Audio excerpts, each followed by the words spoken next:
Демек бирөөгө сен жамандап кетти да турабы? Сен күлүп кой. Мында самачок деген сөз бар да мындай.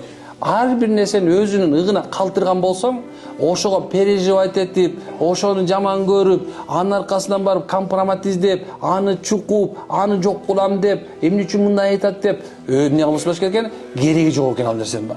Алла каалаган нерсе келди сенин башыңа.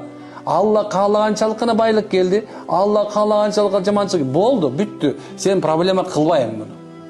Ислам акыйдасы ушул эки. Иманды мусулмандын акыйдасы ушул эки.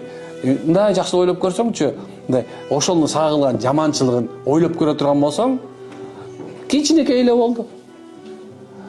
Иманды сен көтөрө аласың. Эмне үчүн дегенде, Алла Таала кайсы нерсе боло турган болсо, сен көтөрө ала турганчалык гана берди, болду.